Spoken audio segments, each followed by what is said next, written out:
and benefits of every intervention, its timing, as well as any potential impacts a delay may have. Over the course of his illness, the President has experienced 2 episodes of transient drops in his oxygen saturation. We debated the reasons for this and whether we'd even intervene. It was a determination of the team, based predominantly on the timeline from the initial diagnosis, that we initiate dexamethasone. I'd like to take this opportunity now, given some speculation over the course of the illness, the last couple of days, update you on the course of his own illness. Thursday night into Friday morning when I left the bedside, the President was doing well, with only mild symptoms, and his oxygen was in the high 90s. Late Friday morning when I returned to the bedside, the President had a high fever, and his oxygen saturation was transiently dipping below 94%. Given these 2 developments, I was concerned for possible rapid progression of the illness. I recommended the President we try some supplemental oxygen, see how he'd respond. He was fairly adamant that he didn't need it. He was not short of breath. He was tired, had the fever, and that was about it. And after about a minute, on only 2 liters, his saturation levels were back over 95%. Stayed on that for about an hour, maybe, and it was off and gone. Later that day, by the time the team here was at the bedside, the President had been up out of bed, moving about the residence with only mild symptoms. Despite this, everyone agreed the best course of action was to move to Walter Reed for more thorough evaluation and monitoring. Now I'd like to invite up Dr. Dooley to discuss the current plan. Thank you, Dr. Conley. Before I begin a brief clinical update on the President's condition, I do want to reiterate my comments from yesterday regarding how proud I am to be a part of this multidisciplinary, multi-institutional team of clinical professionals behind me, and what an honor it is to care for the President here at Walter Reed National Military Medical Center. Regarding his clinical status, the patient continues to improve. He has remained without fever since Friday morning. His vital signs are stable. From a pulmonary standpoint, he remains on room air this morning and is not complaining of shortness of breath or other significant respiratory symptoms. He's ambulating himself, walking around the White House Medical Unit without limitation or disability. Our continued monitoring of his cardiac, liver, and kidney function demonstrates continued normal findings or improving findings.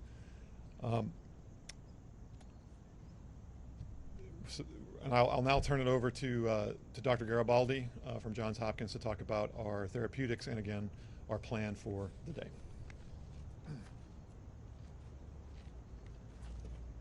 Thank you, Dr. Dooley, and I just wanted to again reiterate what an honor and a privilege it is to take care of the President, but to be part of such a talented and multidisciplinary team here at Walter Reed.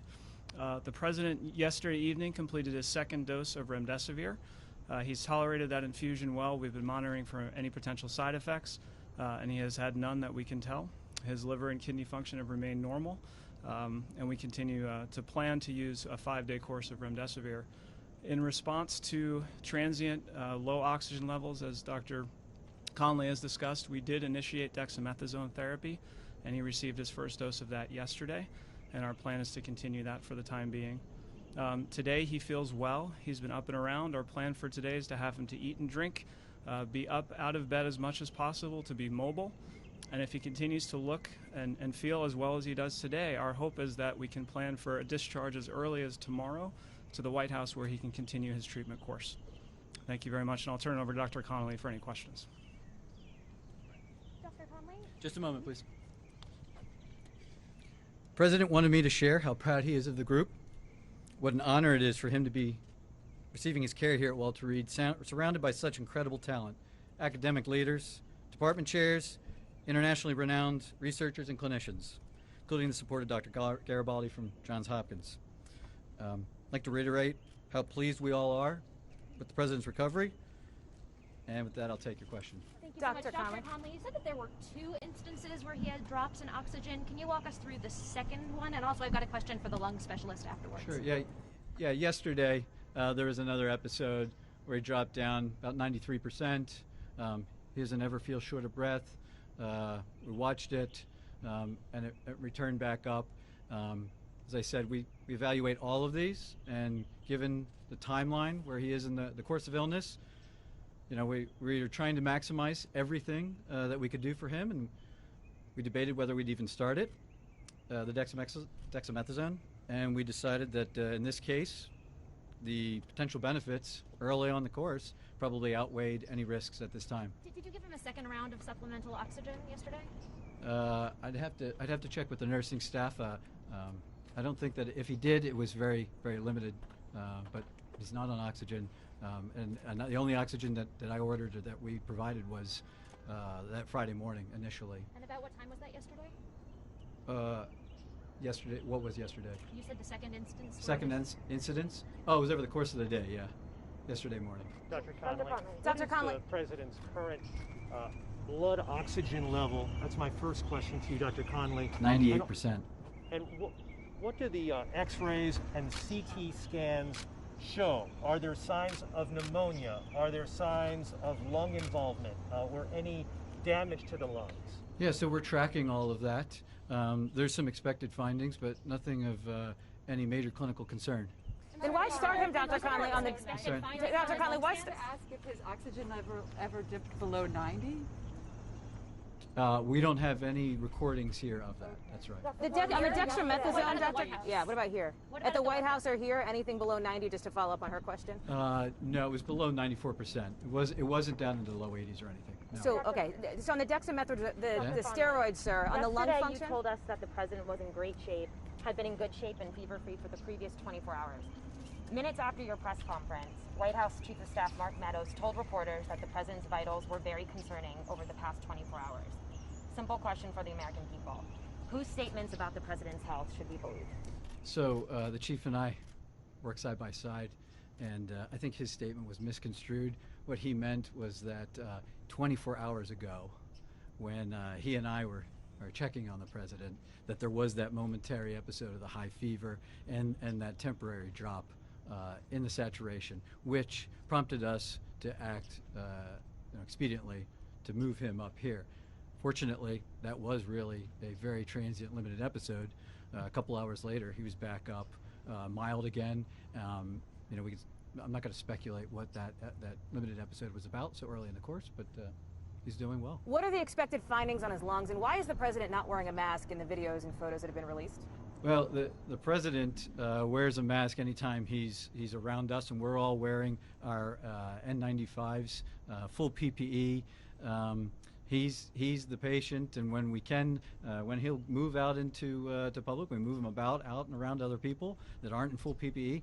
I assure you, he'll as long as he's still under my care, we'll talk about him wearing a mask. And he's in a negative pressure room?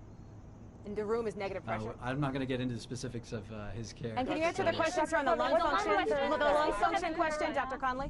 I'm sorry? The lung function question. Can you talk about that and what these expected I findings? would just share that, like every patient, we perform lung spirometry on him, and he's maxing it out. We told him, see what you can do, and it's over 2,500 milliliters each time. He's doing great. Yeah. But are your scans showing any irregularities in his lungs? Are there any obesities? Are there anything? To disclose that the president had been administered oxygen. It's a good question. Thank you. I was trying to reflect the upbeat attitude that the team, the president, that his course of illness has had. I didn't want to give any information that might steer the course of illness in another direction, and in doing so, it came off that we were trying to hide something, which wasn't necessarily true. So here I have it. He is the fact of the matter is that he's doing really well. That he is responding, and as the team said, if everything continues to go well, we're going to start discharge planning back to the White House. That's it. Thank you, folks. Dr. Conley, on his lung scans.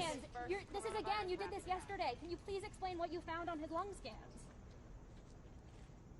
Hey, Chief, you want to Clarify? chat?